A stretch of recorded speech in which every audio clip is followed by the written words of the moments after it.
추위에 고생들 많습니다. 다음에 말씀드리겠습니다. 전직 대법관 재판부의 판단에 경의를 표합니다. 그 이외에 드릴 말씀 없습니다. 서울중앙지법은 박병대, 고영한 전 대법관에 대한 구속영장을 기각했습니다. 구속 사유와 필요성, 상당성을 인정하기 어렵다고 판단했습니다.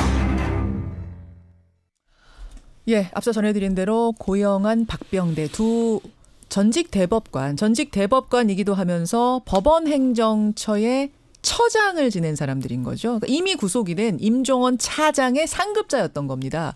임종원 차장이 구속이 됐기 때문에 이들의 상급자인 이 두 사람도 구속이 될 가능성이 크다라고 얘기를 했었는데 밤사이에 앞서 전해드린 대로 구속영장 기각됐습니다. 왜일까요? 예. 겉으로 드러난 이유는 뭐고 또 이면에는 뭐가 있을까요? 오늘 첫 순서는 인터뷰 대신 이분의 깊은 취재를 좀 듣고 싶습니다. 권영철 대기자 모셨습니다. 어서 오십시오. 안녕하십니까. 일단 표면적인 기각 사유는 뭡니까? 한마디로 표현하자면은 죄가 안 되거나 구속하기는 좀 약하다 이렇게 볼 수 있겠습니다. 박병대 전 대법관의 영장 심사를 맡은 임민성 영장 전담부장 판사는 범죄 혐의 중 상당 부분에 관해 피의자의 공모관계의 성립에 의문의 여지가 있다.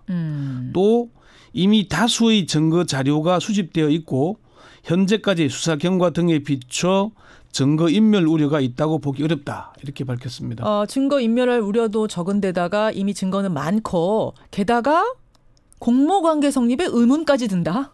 예, 요게 이제 박병대 전 대법관 얘기고요. 고용한 전 대법관의 영장 심사를 맡은 명재건 영장 전담 판사도 범행에서 피의자의 관여 정도 및 형태, 일부 범죄 사실에 있어서 공모 여부에 대한 소명 정도, 주거지 압수수색 등 광범위한 증거 수집이 이루어진 점 등을 이유로 기각 사유를 밝혔습니다. 두 사람은 의왕 구치소에서 대기하고 있다가 곧바로 풀려났고요. 지금 이 사람들의 혐의를 보면 한 사람은 일제 강제징용 재판, 그 재판에 변호사들하고 이야기 주고받고 거래를 한 혐의, 공모한 혐의를 받고 있는 거고, 또 다른 사람은 정은호 게이트인가요? 정은호 게이트에 관여한 또 혐의를 받고 있는 거고, 또 판사 블랙리스트 혐의까지 있는 거잖아요. 블랙리스트도 작성하고 구체적인 재판에도 관여해서 전화도 하고 그런 것들이 있죠. 그럼 그게 다 죄가 안 된다는 얘기입니까? 아니면 그건 죄 맞는데 이 사람들이 깊이 개입을 안 했다라는 거예요? 영장 심사도 하나의 재판이긴 하지만은 구속영장이 기각됐다고 해서 죄가 없는 건 아닙니다. 물론 그렇죠. 아직 검찰이 영장을 재청구하거나 불구속 기소를 할 것이기 때문에 유죄냐 무죄냐는 재판을 해봐야 됩니다. 그리고 이 사람들의 행위가 헌법을 위반한 중대한 사람에는 틀림이 없습니다. 거꾸로 법원에 가서 물어보면은 그러면은 앞으로도 청와대와 재판 그래해도 되느냐? 이 사람들이 했던 대로 해도 되는 거냐라고 물으면은 절대 안 된다고 할 겁니다. 모든 판사들이 다 그렇게 얘기할 텐데. 절대 그래서는 안 된다고 얘기할 겁니다. 절대 안 될 텐데 이게 죄가 되느냐에 대해서는 모르겠다 이렇게 되는 거예요, 그러면? 아직은 구속하기에는 좀 과하다거나 결국 그래서 이게 이제 제19 감사 얘기가 나오는 것이고 두 전직 대법관을 구속한다는 게 사법부의 근간을 흔드는 중차대한 문제가 아니겠느냐 그렇게 보는 거겠죠. 자, 일단 지금 기각을 하면서 밝힌 표면적인 이유를 설명해 주셨고 이제 그 이면에는 또 어떤 게 있을까까지 우리가 생각을 해봐야 되는데 그 전에 검찰의 반응부터 보겠습니다. 서울중앙지검 한동훈 3차장은 영장이 기각된 뒤 한 20여 분 만에 입장을 밝혔거든요. 영장 기각은 재판 독립을 훼손한 반헌법적 중범죄의 전모 규명을 막는 것이다. 검찰은 이 사건은 개인의 일탈이 아니라 철저한 상하 명령 체계에 따른 범죄로서 큰 권한을 행사한 상급자에게 더 큰 행사 책임을 묻는 것이 법이고 상식이다 이렇게 강조를 했어요. 검찰은 하급자인 임종원 전 차장이 구속된 상태에서 바로 위 상급자들인 박병대, 고영한 전 차장 모두에 대한 구속영장을 기각한 것은 재판의 독립을 훼손한 반헌법적 중범죄를 전모를 밝히는 데 좀 방해되는 것이다 이렇게 얘기를 했습니다. 영장 기각을 그럼 검찰은 예상하지 못한 겁니까 전혀? 검찰에서는 2명의 영장이 모두 발부되거나 최소한 박병대 전 대법관의 구속영장은 발부될 것으로 보고 있었습니다. 제가 어젯밤 늦게에도 확인을 다시 해봤는데 검찰 고위 관계자는 고 전 대법관은 기각되더라도 박 전 대법관의 영장은 나오지 않을까 예상한다 이렇게 얘기를 했거든요. 왜 박 전 대법관이 어디 개입인 거죠 지금? 박병대 전 대법관이 예. 혐의가 어느 쪽인 거죠? 박병대 전 대법관이 고용한 전 대법관이 전임 법원행정처장이고요. 블랙리스트 작성이나 재판 관여에 모든 걸 기획하고 실행한 사람입니다. 그러니까 정은호 게이트가 있고 강제징용이 있는데 강제징용뿐만 아니라 모든 데다 임종원 차장의 모든 게 공범관계에 연루되는 것이고 사실은 검찰은 이 사건 수사를 시작하면서 임종원 전 차장보다는 양승태 전 대법원장보다도 오히려 키맨은 박병대라고 본 겁니다. 그 정도까지 왜 그러냐? 박병대 전 대법관이 차기 대법원장 영순이라고 거론되고 있었고 우병우 전 민정수석과 같은 영주 출신이면서 상당히 많은 거래를 한 것으로 이렇게 보고 있거든요. 그래서 박병대 전 대법관을 키맨으로 봤는데 여기까지 기각되니까 검찰로서는 그러니까 납득이 안 되는 거죠. 박병대 전 대법관이 키맨이고 이 사람이 하던 일을 그대로 물려받은 게 이제 고영한 또 그다음 처장이 되는 거니까 그래서 고영한에 대해서는 구속영장 기각되더라도 박병대 전 처장은 기각되지 않을 것이다라고 검찰은 봤던 거군요. 그렇습니다. 이제 왜 그러냐면은 고영한 전 대법관은 법원행정처장 후임으로 하면서 새롭게 일을 벌인 건 없어요. 박병대 전 대법관은 해오던 일을 그대로 했다는 것이고 또 임종원 차장이 부산 고법에 전화해서 이제 재판 관여 좀 전화 좀 해달라 그러면 전화했고 좀 수동적으로 움직였다는 거거든요. 그리고 일찍 고영한 전 대법관은 뭐 자신의 잘못을 인정했고 그런데 박병대 전 대법관은 자신의 아래 사람이 알아서 한 것이다. 자기는 뭐 맡은 일 업무를 했을 따름이다 이렇게 얘기를 한 거거든요. 알겠습니다. 취지가 달랐죠. 따라서 검찰은 적어도 박병대 전 대법관은 구속이 될 줄 알았는데 둘 다 기각. 아까 표면 이유는 설명하셨어요. 네네. 그것만이 다일 것인가? 혹시 이면에 어떤 것은 없는가? 제가 사실은 이게 영장 이제 발부 여부를 결정하기 전에 영장 심사가 진행되고 있는 와중에 여기저기 좀 취재를 해봤어요. 그랬더니 수도권의 한 중견 판사가 이런 얘기를 했습니다. 뭐라고요? 언론에 보도된 혐의 내용이 사실이라면 충격적인 일이지만 문제는 여기에 딱 맞는 구성 요건이 없다는 것이다. 이렇게 그게 무슨 얘기했어요. 말입니까? 구성 요건? 재판 거래에 대한 구체적인 형벌 규정이 없다는 겁니다. 현행 법에서는. 왜 그러냐면은 입법을 하면서 고위층이 구체적인 재판에 관여하리라고는 상상도 못했기 때문 아니겠나.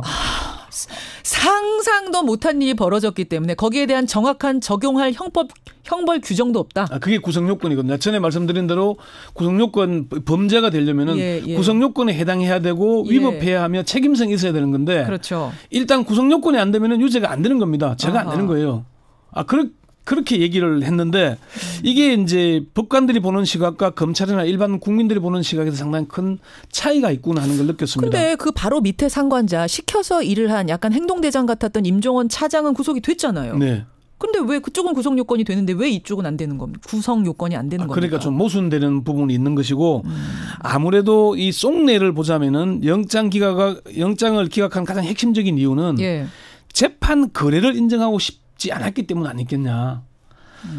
다른 건 몰라도 법원 행정처장까지 대법관이 현직 대법관이 재판 거래에 깊숙이 관여했다는 걸 인정하는 순간 사법부의 건강이 뿌리쳐 흔들리는 거 아니겠습니까? 그래도 임종원 차장은 차장이었지만 이 사람들은 처장 지내고 대법관까지 지낸 두 명인데 그 사람들까지 재판 거래했다는 걸 차마 인정 못한 건 아니겠느냐라는 이야기. 그리고 한 가지 조금 이제 더 염두에 두어야 될 것은 임종원 전 차장이 아직도 입을 닫고 있다는 겁니다. 이게 고개가 넘어가야 되는데 임종원에서 박병대로 박병대에서 양승태로 넘어가야 되는데 임종원 입을 닫고 있어서 사법부에서는 심지어 임종원 전 차장을 두고 영웅이다 이런 얘기까지 나옵니다. 이게 무슨 조폭 영화도 아니고 입을 닫고 있다고 의리 지킨다고 영웅이라는 얘기가 나올 정도니까 사법부의 인식이 참 국민들과는 거리가 멀다 그런 생각을 할 수밖에 없습니다. 그 얘기를 좀 다시 제가 좀 정리해 보면 그러면 임종원 차장이 뭐 여러 우리가 정황 증거들은 나오지만 입에서 시켜서 했다. 뭐 이런 식으로 아주 구체적인 워딩은 나오지 않는다는 얘기예요?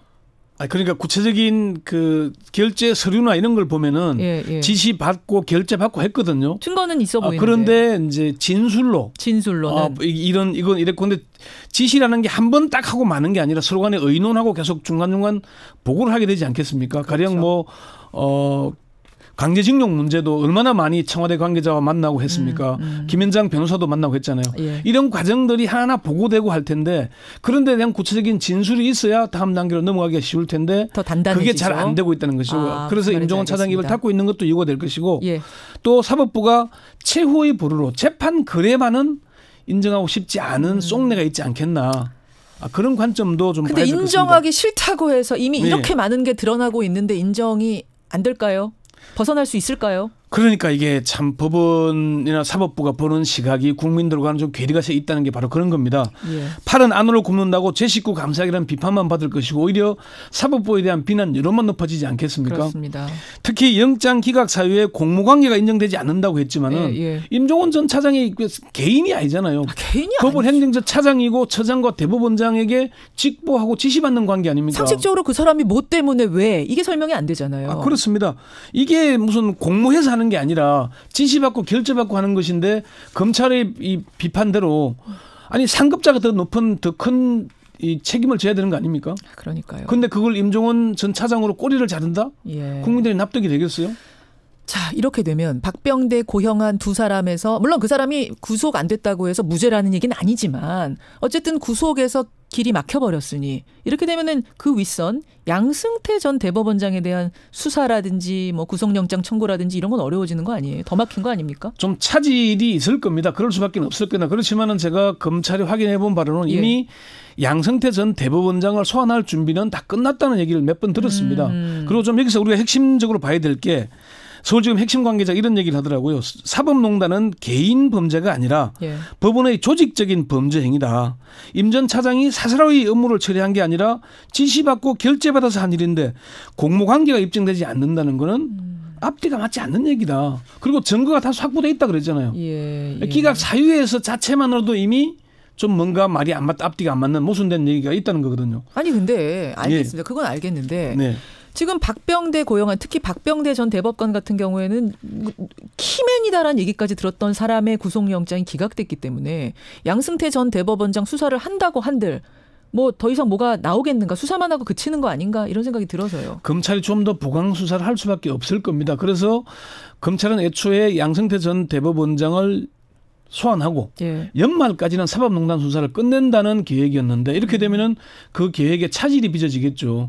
좀 박병대 전 대법원장 다시 소환 조사할 수밖에 없지 않겠습니까? 그렇죠. 그리고 임종원 전 차장도 좀 조사할 필요가 있을 보강하겠죠. 것이고. 그럼 수사가 더 길어지고 사법농단 사법개혁은 오히려 사법농단 수사 때문에 내년 이후로 또 늦어지게 되는 이런 일정이 되게 될 겁니다. 사실 제가 얼마 전에 한 소장 판사로부터 들은 얘기로는 그런 얘기를 들었습니다. 기각이 된다면 오히려 사법농단 수사가 길어지면서 사법부가 더 어렵게 될 거다. 그런 얘기를 들었는데 어쨌든 기각이 됐으니까 좀 더 검찰이 영장을 재청구하거나 불구속 기소를 하거나 다음 선택을 우리가 지켜볼 수밖에 없을 것이고 양승태 전 대법원장의 소환 시기가 조금 더 좀 늦어지지 않겠나. 그렇게 볼 수밖에 없을 겁니다. 자, 여기까지 보겠습니다. 권영철 대기자 수고하셨습니다. 네.